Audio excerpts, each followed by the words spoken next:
ಇನ್ನು ದಾವಣಗೆರೆ ದಕ್ಷಿಣ ಕ್ಷೇತ್ರದಲ್ಲಿ ಕೈ ಟಿಕೆಟ್ ಕಗ್ಗಂಟು ವಿಚಾರ ಅಲ್ಪಸಂಖ್ಯಾತ ನಾಯಕರಿಗೆ ಟಿಕೆಟ್ ಸಿಗುವ ವಿಶ್ವಾಸವಿದೆ. ದಾವಣಗೆರೆಯಲ್ಲಿ ಜೆಡಿಎಸ್ ನಾಯಕ ಅಮಾನುಲ್ಲಾ ಖಾನ್ ಕೊಟ್ಟಿರುವಂತಹ ಹೇಳಿಕೆ ಇದು.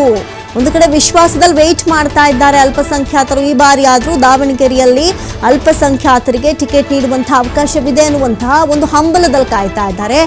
ಈಗ ಕಾಂಗ್ರೆಸ್ ಯಾವ ಡಿಸಿಷನ್ ಅನ್ನ ತೆಗೆದುಕೊಳ್ಳುತ್ತೆ ಅದರ ಮೇಲೆ ಈಗ ವಿಶ್ವಾಸವನ್ನು ತೆಗೆದುಕೊಳ್ಳೋದು ಭಾರಿ ಕಷ್ಟ ಇದೆ.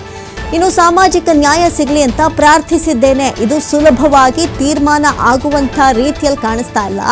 ಕಾಂಗ್ರೆಸ್ ಟಿಕೆಟ್ ವಿಚಾರ ಮತ್ತೆ ದೆಹಲಿಗೆ ಹೋಗಿದೆ. ಯಾಕಂತ ಹೇಳಿದ್ರೆ ಇಲ್ಲಿ ನಾಯಕರು ಫೈನಲ್ ಡಿಸಿಷನ್ ತೆಗೆದುಕೊಳ್ಳೋಕೆ ಆಗ್ತಾ ಇಲ್ಲ.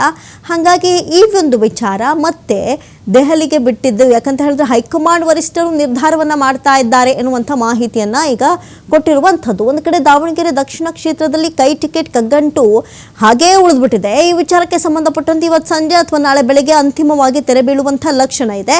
ಆದರೆ ಇಲ್ಲಿ ರಂಜಾನ್ ಹಬ್ಬದ ನಡುವಣ ಅಲ್ಪಸಂಖ್ಯಾತರ ಆಸೆ ಆಕಾಂಕ್ಷೆಗಳು ಬೇರೆ ಇದೆ.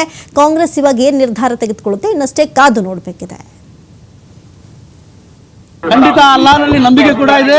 ಸರ್ವರಿಗೂ ಸಮಪಾಲು, ಸರ್ವರಿಗೂ ಸಮಬಾಳು, ಸಾಮಾಜಿಕ ನ್ಯಾಯ ಸಿಗಲಿ ಅಂತ ನಾನಾದ್ರೂ ಕೂಡ ಅಲ್ಲಾಹನಲ್ಲಿ ಬೇಡ್ಕೊಂಡಿದ್ದೆ.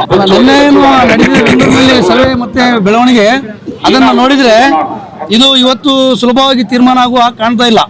ಇದು ಮತ್ತೆ ದೆಹಲಿಗೆ ಹೋಗಿದೆ. ದೆಹಲಿ ಅಂಗಳಕ್ಕೆ ವರ್ಗಾಯಿಸಿದ್ದಾರೆ ವರಿಷ್ಠರು. ಅದು ಅಲ್ಲಿ ಚರ್ಚೆ ಆಗಿದ ನಂತರ ನಾಳೆ ಸಂಜೆವರೆಗೆ ತೀರ್ಮಾನ ಬರಬಹುದು ಅನ್ನೋ ನಿರೀಕ್ಷೆ ಇದೆ.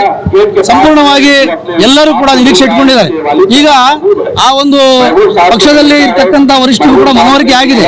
ಈ ಒಂದು ಟಿಕೆಟ್ ನ ವಿಚಾರವಾಗಿ ನಾವೇನಾದ್ರೂ ತಪ್ಪು ನಿರ್ಧಾರ ತೆಗೆದುಕೊಂಡ್ರೆ ಅದರ ಪರಿಣಾಮ ಬರುವ 2028ರ ಚುನಾವಣೆಯಲ್ಲಿ ಆಗ್ಬೋದು ಅನ್ನುವ ಒಂದು ಲೆಕ್ಕಾಚಾರ ಅವರಿಗೆ ಬಂದಿದೆ ಅಂತ ನಾನಾದ್ರೂ ಕೂಡ ಈ ಸಂದರ್ಭದಲ್ಲಿ ಭಾವಿಸ್ತೇನೆ.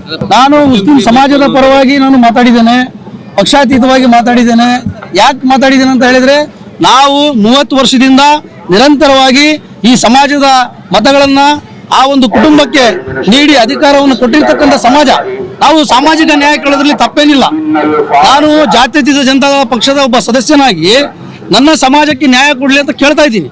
ಅದರ ಜೊತೆಗೆ ಏನು ಜನರಲ್ಲಿ ಅಂಧಾಕಾರ ಇದೆ ರಾಜಕೀಯವಾಗಿ, ಅವರ ಕಣ್ಣಿಗೆ ಬಟ್ಟೆ ಕಟ್ಟಿ ರಾಜಕೀಯ ಅವರಿಗೆ ಮಾಡಿದ್ದಾರೆ, ಅದನ್ನು ತೆರೆಯುವಂತ ಕೆಲಸವನ್ನು ನಾನು ಮಾಡ್ತಾ ಇದ್ದೀನಿ.